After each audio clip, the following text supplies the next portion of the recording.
KPM.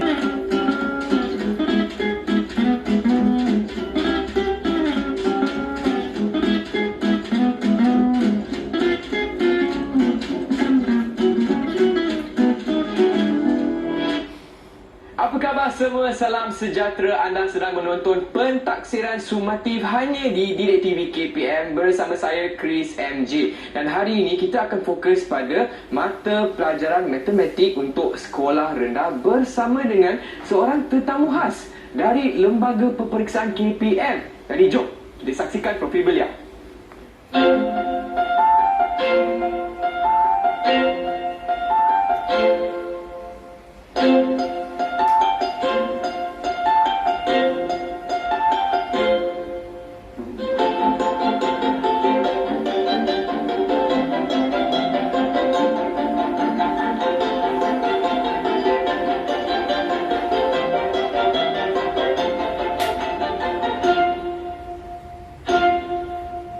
Baiklah, untuk episod kali ini saya bersama dengan Tuan Romzi. Apa khabar Tuan? Baik, Chris. Baik Okey, baiklah semua kepada para penonton, hari ini kita juga dibantu oleh Cikgu Syida selaku juru bahasa isyarat. Terima kasih Cikgu Syida. Apa khabar? Okey, baiklah Tuan. Apakah fokus kita atau topik kita untuk episod kali ini Tuan? Silakan. Baiklah, Chris. Assalamualaikum warahmatullahi wabarakatuh. Sedang menonton yang saya hormati sekalian. Pada hari ini saya akan menerangkan tentang format pentaksiran sumatif, iaitu salah satu komponen dalam pentaksiran bilik darjah. Jadi pentaksiran sumatif yang saya masukkan ialah ujian akhir sesi akademik bagi matematik sekolah rendah.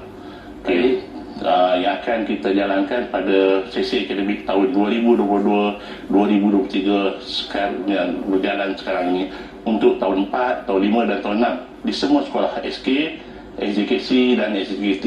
Okey, baik Tuan. Okey, baik Chris, saya sebelum kita melihat lebih lanjut tentang format pentaksiran sumatif ini, saya izinkan saya untuk menerangkan sedikit aspirasi murid. Apa itu aspirasi murid? Aspirasi murid ini ialah sistem pendidikan Malaysia berhasrat memastikan setiap murid mencapai potensi sepenuhnya. Setiap pemimpin sekolah, guru, ibu bapa, masyarakat mempunyai peranan dalam memastikan generasi muda ini mencapai aspirasi yang diharapkan. Okey, di manakah aspirasi murid ini disebutkan? Okey, aspirasi murid ini sebenarnya termaktub dalam Pelan Pembangunan Pendidikan Malaysia 2013 hingga 2025. Ada dalam pelan tersebut. Dalam aspirasi murid ini ada 6 elemen. Jadi saya akan terangkan satu persatu. Daripada aspirasi murid inilah mereka bentuk format pentaksiran sumatif ini. Okey, pertama aspirasi murid yang kita nak lihat, apa yang kita nak lihat adalah pengetahuan murid. Di sini kita menjurus kepada pengetahuan kemahiran matematik itu sendiri. Kemudian kita nak terapkan kemahiran berfikir dalam instrumen ini, dalam format instrumen ini. Kemudian kita nak terapkan juga kemahiran memimpin, kemahiran di bahasa. Masih lagi menjalankan, kita mengadakan dua bahasa itu. Untuk SK kita ada bahasa Melayu, kemudian bahasa Inggeris. Untuk SJKC bahasa Ibunda dan SJKT bahasa Ibunda masing-masing lah. Kemudian kita diikuti dengan soalan itu dalam bahasa Inggeris. Dengan kita menerapkan nilai-nilai etika dan kerohanian. Selain itu, dalam soalan yang kita tanya dalam ujian akhir ini, kita juga masukkan identiti nasional. Itulah antara 6 elemen yang kita masukkan dalam pentaksiran ini. Bila mereka bentuk pentaksiran ini, kita masukkan elemen ini. Okey, faham Tuan. Okey, Fred. Silakan Tuan. Kita teruskan kepada objektif pentaksiran. Berlandaskan aspirasi murid ini, mereka bentuk pentaksiran ini berdasarkan 4 objektif. Matlamat kita adalah untuk mencapai objektif inilah. Yang pertama, kita nak murid-murid kita berkeupayaan untuk mengetahui dan memahami tentang konsep. Jadi kita ajar murid, kita nak dia tahu konsep lah. Konsep tentang operasi matematik, nilai, fakta dan prinsip. Yang kedua, kita nak murid berupaya mengendalikan operasi asas. Operasi asas apa? Ada 4. Tambah, tolak, darab, bahagi. Dan juga operasi bergabung, mungkin tambah dan tolak dan darab dan bagi dan sebagainya lah. Itu kita nak semua murid-murid sekolah rendah ni berupaya untuk melestarikan masalah asas ni sebelum dia pindah kepada sekolah menengah. Okey, kemudian yang ketiga adalah gunakan kemahiran tadi dan pengetahuan tadi untuk menyelesaikan masalah rutin. Rutin tu maksudnya kehidupan seharian je lah. Apa yang dia boleh pergi kedai, pasar dan sebagainya lah. Dan bukan rutinnya yang berfikir di luar kotak lah. Mungkin kemahiran berfikir aras tinggi. Alright. Kemudian dia gunakan kemahiran ini untuk aplikasi, untuk menganalisis, untuk menilai dan mencipta dalam menjawab soalan-soalan yang kita berikan.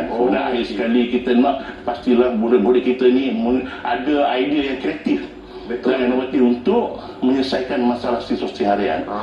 Dia boleh buat keputusan, dia boleh beri pendapat dalam setiap permasalahan yang kita beri. Okey. Bidang pelajaran yang kita tanya ada 4. Di sekolah rendah ada 4 lah, nombor dan operasi, sukatan geometri. Dalam tu ada tajuk-tajuk dia lah, berkaitan dengan algebra, statistik dan keberakalan. Kesemuanya kita tanya.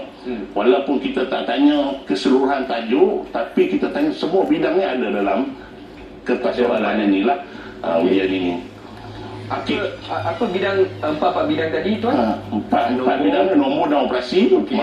Murid sampai tahun 6 dia boleh buat sampai 10 juta. Maksud dia boleh kira lah, mungkin sampai nombor dia had dia sampai 10 juta. Operasi dah maksud dia tambah tolak darah bagi tadi kan. So kata ada geometri ni contohnya berat, tinggi, laju, jarak. Geometri ni bentuk lah, segitiga, segi empat, bulatan.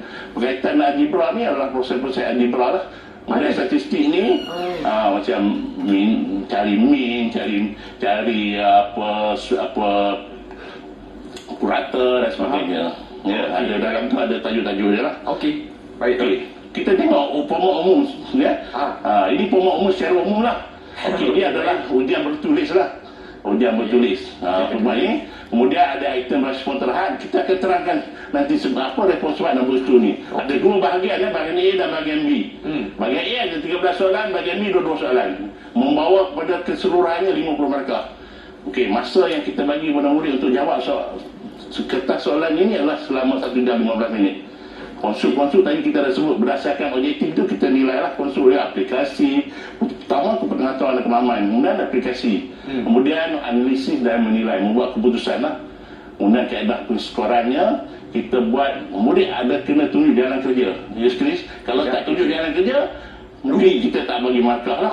Taklah jawapan akhir. Kita nak galakkan murid supaya proses tu yang penting. Okey, Prince. Terutamanya dalam matematik kan, betul tak tuan? Ya. Tunjukkan jalan kerja penyelesaian. Walaupun dia tahu dia boleh kira secara dongak kan, tapi kita nak dia tunjukkan. Baik, faham tuan, faham. Okey, itu dia perkongsian Tuan Romzi bagi format umum ujian akhir sesi akademik sekolah rendah. Tapi para penonton, kita akan berehat sebentar. Jadi jangan ke mana-mana, kembali lagi ke slot pentaksiran sumatif dari TV KPM. Apa khabar semua? Anda sedang menonton slot pentaksiran sumatif bersama saya Chris MJ dan juga Tuan Romzi. Untuk fokus kita hari ini iaitu format pentaksiran instrumen peringkat sekolah rendah bagi mata pelajaran matematik. Baik Tuan Romzi, apakah fokus kita untuk segmen seterusnya? Okey, untuk segmen ni tadi kita lihat saja format umum secara lintas lalu lah. Tapi saya terangkan untuk segmen ni, kita terangkan lebih detail bahagian-bahagian yang ada dalam pentaksiran ini. Baik, pentaksiran ini mengandungi satu kertas saja, tapi kita bahagikan 2 bahagian, bahagian A dan juga bahagian B. Okey, bahagian A ada soalan subjektif lah. Maksudnya bukan soalan mudah, kena teka saja A, B, C, D pilihan jawapan. Kita tak nak itu murid mungkin tembak saja kan. Kita nak dia belajar tentang matematik ni, dia tahu dia buat kira. Sebab tu kita buat soalan subjektif. Ujian bilangan soalan ada 13 ni ada soalan 1 markah, ada soalan 2 markah, ada soalan 3 markah. Tapi total markah ialah 26. Faham? Nanti akan tunjuk kepada Chris, kita sama-sama selesaikan soalan-soalan yang kita berikan. Okey, murid boleh bawa alat geometri lah. Tapi kalkulator tak boleh. Tak boleh. Kalkulator ni mungkin lebih pegang menengah atas boleh lah. Kalau kita nak bina asas pengiraan itu sendiri. Dan apakah alatan tambahan yang murid-murid perlukan? Dia mungkin ada yang lukis lah. Selain pada itu baris untuk ukuran jawapan dan sebagainya. Okey, dicadangkan untuk siapkan dalam bahagian ini, soalan-soalan yang ada dalam bahagian ini lebih kurang 45 minit lah. Ya, sebab dia ada 1 jam 15 minit, jadi 45 minit. Kita lihat soalan yang terdapat itu item bahagian ni, item respon terhad. Baik. Okey, soalannya beginilah. Yang satu markah punya macam ni. Okey, tentu soalannya kalau salah satu ni dia terus darat. Ni operasi darat lah. Dia boleh terus dia jawapan. Ada murid yang pandai lah, dia terus boleh congak terus. Ataupun dia boleh tunjukkan secara bentuk lazim. Dia tulis buat darat 6 kan, dia boleh. Okey, satu darat berenang 6. Satu 6. Kemudian Sifar, sifar 26 12 satu ke atas. tu dah kemudian 6 darat 3 18 campur dengan 1 19. Ini dapat satu markah lah. Oh, tapi kalau murid-murid tulis jawapan Dia terus boleh itu tulis macam mana? jawapan. Okey, kalau dia tulis jawapan ini sekarang secara dongak, kita bagi satu markah. Oh, boleh juga. Sebab dia kita memberi kelebihan kepada murid yang boleh mencongak. Sebab ini satu markah saja. Okey. Soalan kedua begitu je. Dia boleh pasal alat lima, dia pergi pasar. Beli temikai. Dia lihat tu. Tapi soalan dia nak dalam gram. Dia kena tukar lah. Dia boleh congak terus. 1 kilogram berapa gram? 1 kilogram 1000 gram. Pandai. Okey, bagus. Jadi dia boleh congak 3.8. Sorry ya. 3.8 dia boleh darat dengan 1000. Dia boleh congak lah. Berapa jawapan dah? Jawapannya kita bawa titik perpuluhan ke kanan. 1, berapa? 2, 3. Tinggal kanan jadi akan dapat 3,800 gram. Okey, kita bagi dia satu markah. Tuan, Dia boleh terus jawab ni. okey, Boleh boleh congak lah. dia sebab 1,100 dia boleh ada murid yang pandai. Dia boleh congak. Tapi tuan nak tanya kan, kalau kita lupa tulis G tu, unit, okey. Unit. Tak apa, kita abaikan lah. Oh. Sebab kita dah tulis dalam gram. Okey, faham. Ya kan? Dapat makan juga lah. Okey, itu kita lihat soalan yang 2 markah. Okey, ini soalan yang 2 markah, dia kena tunjukkan jalan kerja. Sebab jalan kerja memberi dia markah. Okey. Kita mengambil kira, okey, nyatakan 4 darab 5 dalam bentuk peratus. Okey. 4/5. 4/5 dalam bentuk peratus. Okey, dia boleh darab sama ada apa saja jalan kerja yang ditunjukkan 4/5 darab dengan 100, dia akan dapat, nanti dia akan potonglah. Mungkin dapat 20 ataupun jadi 4 darab 20 yang dapat 80. Dia tak bawa peratus pun tak apa. Oh, tak apa Tak apa, kita bagi tapi kalau sebaiknya kita galakkanlah murid tulis. Untuk tulis Dia akan bagi, ini kita bagi satu markah. Yang kedua ni kita bagi satu markah. Dia akan dapat 2. Katalah dia darab salah. Dia tunjuk ini kan. Tapi jawapannya mungkin dia kira silap 70 dia kata. Okey. Jawapan salah, tapi dia still dapat 1. Sebab kita tahu dia boleh selesaikan. Okey. Kita nak dia tunjukkan jalan kerja. Sebab tu kita galakkan murid menunjukkan jalan kerja. Ada 2 markah di situ. Boleh dapatkan markah lebih kan tuan? Okey, mungkin dia tunjuk jalan kerja yang lain-lain kan. Dia boleh buat 20 tambah 20 tambah 20 tambah 20 pun 80. Sebab dia kira dia murid dia kreatif sebenarnya. Cara pemahaman dia berlainan. Dia boleh kira berapa saja cara yang dia boleh faham, asalkan dia dapat jawapan yang betul. Okey, baik. Tunjukkanlah kerja itu. Contohnya macam ni. Ada 5 pensel, harga dia RM6 kan. Okey, dia mungkin murid dia boleh tulis ni RM1.20. Dia tulis lah semua sampai habis lah. RM1.20. Dia tulis lah. Itu cara kita kata murid yang agak lemah lah. Dia kira ni dapat RM6. Dia nak 2 yang dia dapat lah. Kita ini pun kita bagi markah, satu markah lah. Supaya kita tunjuk dia jalan kerja. Jawapannya dia nak harga 2 batang kan. Betul. Kalau dia tak jawab, dia dah tetap dapat satu markah. Tetapi kalau dia jawab RM2.40, dia dapat lagi satu markah. Jadi kita dapat 2 markah di sini.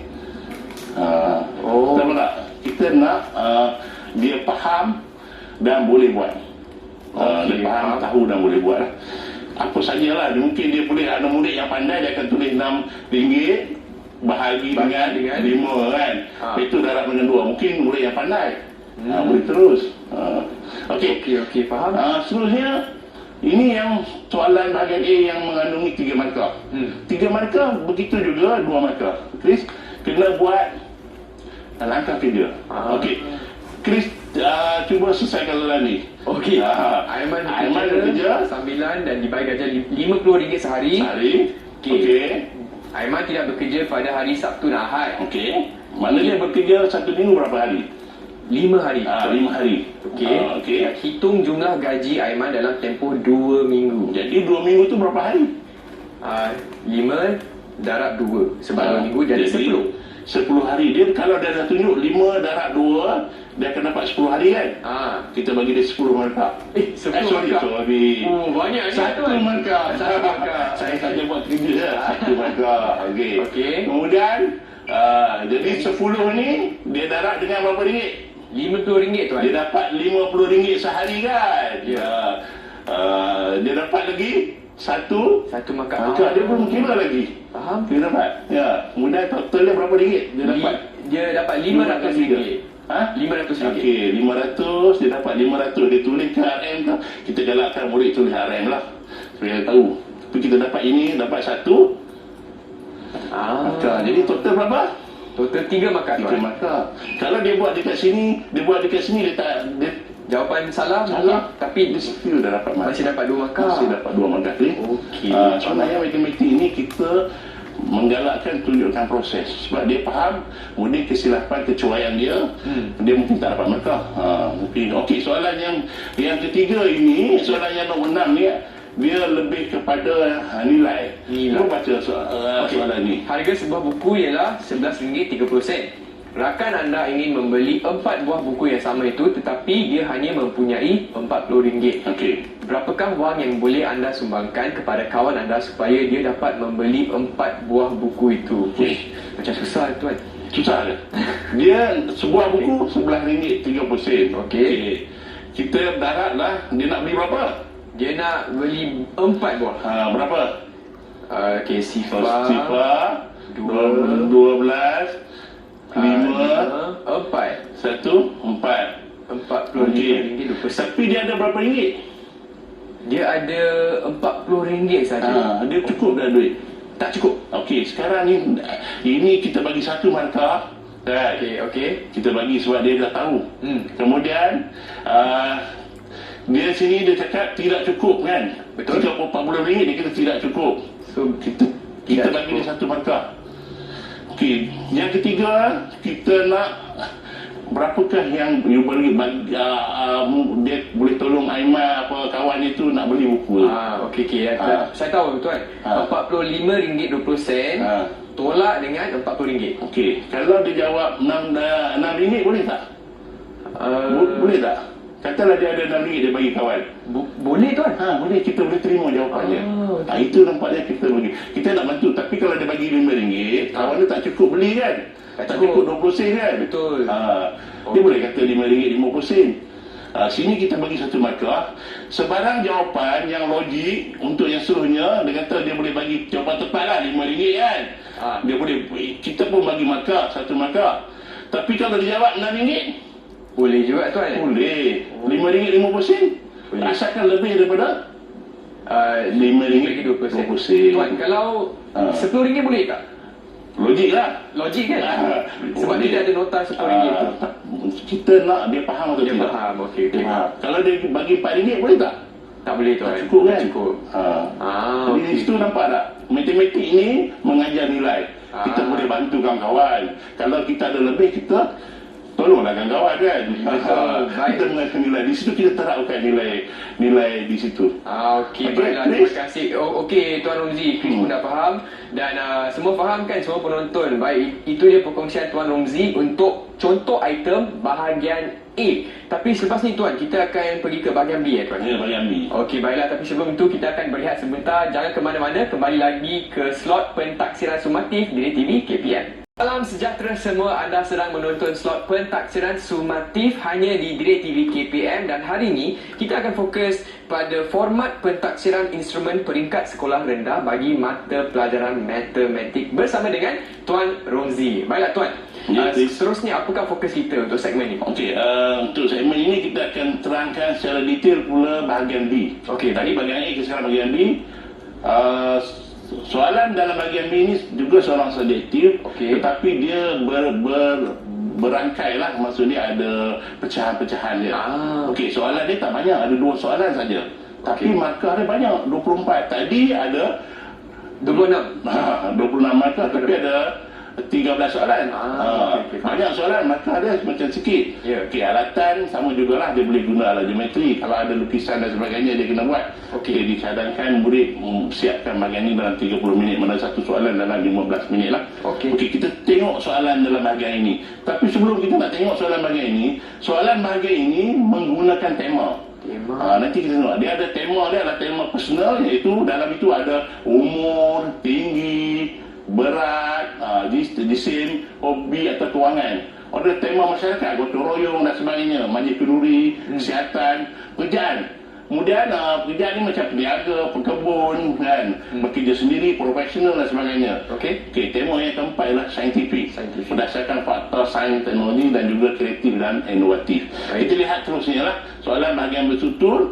Okey, contohnya macam ni ialah tema dia adalah tema pekerjaan. Untuk soalan matematik kemahiran tahun 5. Encik Jamal seorang peternak ayam. Mana dah pekerjaan lah. Raja menunjukkan iklan ayam daging dan ayam kampung dan dijual oleh Encik Jamal. Okey, dia ada ayam. Jisim ayam daging ialah 2.5 kg. Jisim ayam kampung adalah lebih kurang 1.8 kg. Harga dia sebut sini lah. Ni iklan dia. Yang pertama dia kata, berapakah apa dia? Anggaran jumlah jisim seekor ayam daging dan seekor ayam kampung. Dia buat apa? Dia perlu jumlah dia apa? Maksud jumlah apa? Tambah. Jadi dia tambah lah. Ini kemahirannya lah menambah perpuluhan. Okey. Biasa dia tambah lah, biasalah. Okey kan? Dia dapat sini. Sini satu markah dan jawapan akhir dia dapat 4.3. 4.3 lah kan, kg kan, dia akan dapat satu markah. Kemudian soalan yang seterusnya dia kata ini dia perlu menyelesaikan masalah. Murid kena selesaikan masalah aplikasi. Encik Jamal menerima tempahan 15 kg ayam daging dan 18 kg ayam kampung. Berapakah jumlah bilangan ayam yang akan diterima bagi tempahan itu? Jadi dia kena bahagilah 15 kg ayam daging bahagi dengan 2.5. 15 kg ayam daging berbahagi dengan 2.5. Besar ayam ni kan? Sini dia dapat satu markah. Okey. Kemudian dia dapatlah kan, berapa ekor perlu ada? 15 bahagi 2.5. Dia boleh buatlah cara betul lazim, dapat lebih kurang 5 dalam 6 ekor Tapi yang ni tu dapat markah sajalah kan? Hanya markah, dia akan dapat jawapan, dia akan bagi satu markah lagi lah. Okey, faham. Sini sebab 4 markah ni banyak kerja. Sebab ada 18 kg. Kemudian 18 kg so, sama lah. dia bahagi dengan berapa? 1.8. Lebih kurang 10 ekor kan? Sini pun dia dapat satu markah lagi. Faham? Satu markah, sini pun dapat satu markah. Jadi dapat jumlahnya 4 markah. Faham? Itu untuk soalan ni. Okey. Kita tengok soalan yang seterusnya. Okey, ini soalan berkait tadi lagi tentang pekerjaan Encik Jamal tadi kan. Dia kata ini selain pada ayam daging dengan ayam kampung, ada telur juga. Encik Jamal jual telur juga. Ini kutipan telur lah pada ladang Encik Jamal pada bulan Januari, Februari, Mac, April. Dia kata soalan ini hitung min bilangan telur yang dipungut dalam sebulan. Okey, ini ada berapa bulan? Ada 4 bulan tuan. 4 bulan. Jadi sini berapa jawapannya? Bilangan telur pada Januari adalah 1,400. Sini Februari 1,200 kan? Dan April 1,300. 1,000. Dia tengah-tengah lah. Dia tengah-tengah. Sini kita dia akan beri tambah, dia akan tambah ke semuanya ini dia akan tambah ke semua ni, dia akan dapat Satu markah. satu markah. Tadi dia dapat, bila dia baca setiap gerah ni pun kita dah bagi satu markah. Semua betul, kita bagi satu markah. Kemudian jumlah dah, kita dapat satu markah. Dapat 3 markah. Jadi menunjukkan matematik ini bukan sahaja kena mengira, tapi dia boleh baca gerah pun kita dah bagi markah. Dia faham. Murid-murid jangan rasa matematik ini susah. Buat dengan teliti, baca soalan apa kehendaknya. Okey. Soalan seterusnya masih berkait dengan Encik Jamal lah. Ini adalah kita panggil syartah atas test. Dalam koordinat lah, tajuk koordinat tahun 5. Baik. Dia Encik Jamal daripada ladang dia nak hantar pergi pasar, borong. Encik Jamal hantar daripada ladang dia bergerak. Murid akan belajar secara mengufuk dan mencancang. Contohnya mengufuk ini yang mendata lah. Berapa dia ni? Berapa pergerakan dia? Ada 4. Kemudian siapa lagi satu? 2. Berapa? 6. Jadi 4 dengan 2 ni dapat 6 kan? 6 kilometer lah. Setiap satu tu 1 kilometer. Dia akan dapat satu markah ni 6. Jadi 6 darat dengan 20 sen. Kan? Satu markah lagi. Jawapan dia akan dapat satu markah. Itu RM1.20. Kan? Ya. Jadi menggunakan berdasarkan soalan boleh dapat. Jadi walaupun kita kata soalan ni macam panjang, macam sukar, tapi murid baca soalan dia buat lekuk ini pun kita dah bagi markah ke dia penyelesaian. Baik tuan, dan bagaimana pula dengan bahagian B untuk tahun 6? Ni tahun 6 kita ni tema masyarakat. Contohnya sekarang ni dia rakan-rakan pergi melawat lah. Sekolah. Ada tiba-tiba ada panggilan telefon dari kawan dia. Ini menyelesaikan masalah masa dan waktu lah. Boleh kira lah. Kita murid akan tanyalah soalan ni, tanya pukul berapa di New Delhi, sebab kawan itu telefon dari New Delhi. Kemudian rakan dia kata New Delhi ni kurang 2 jam 30 minit dari Kuala Lumpur. Dia tolak lah. So kita kurang kan. Seperti biasalah tuan, dia ada jalan kerja dan ada 3 markah. Saya nak ini saran koordinat yang saya tunjukkan tadi sama juga. Dia nak soalan dia mencancang dan mengufuk. Tapi ni soalan ini yang saya nak tunjukkan ini adalah kita terapkan nilai ni, soalan yang terakhir ni. Dia pergi kat zoo ni, ada signboard ini. Anda membawa makanan untuk haiwan di zoo. Apa tindakan anda setelah membaca papan tanda ini? Papan tanda ni apa? Dia dilarang suap haiwan. Bukan suap, kita memberi makan. Macam pada saya lah, bagi makan haiwan lah kan. Betul. Kita jangan bagi makan haiwan. Sebab apa? Sebab dia tak sesuai kan? Bahaya lah. Bahaya. Ataupun satu haiwan tu mungkin haiwan liar. Kedua mungkin bahaya bagi haiwan tu kan. Jadi kita dia masukkan apa saja jawapan, kita bagi dia markah. Satu markah. Satu markah ni. Contohnya kalau ni kita kena patuhlah, jangan beri makan pada haiwan. Atau mengelakkan haiwan satu haiwan yang liar dan sebagainya lah. Baik. Ada mana yang nilai kita masukkan di situ. Ini bahagian B tahun 6. Baiklah tuan, nampaknya kita telah pun tiba ke penghujung episod kali ini. Mungkin tuan boleh kongsikan rumusan tentang apa yang telah kita bincangkan hari ini, tuan. Jadi format untuk pentadsiran ujian akhir sesi akademik ini, dia mengandungi topik yang apa yang murid belajar pada tahun itu saja. Contohnya kalau kita murid belajar di tahun 4, hanya topik di tahun 4 saja akan ditanya. Tahun 5 dan tahun 6. Jadi setiap tahun akan ada ujian yang sendirilah. Jadi murid tak perlu risau, mungkin mereka kata sukar nak ingat apa yang lepas kan. Sebab pentadsiran sumatif ini adalah berdasarkan apa yang dipelajar sepanjang sesi pembelajaran itu. Baiklah, dengan itu terima kasih diucapkan kepada Tuan Romzi dan juga Cikgu Syida selaku juru bahasa isyarat untuk episod kali ini.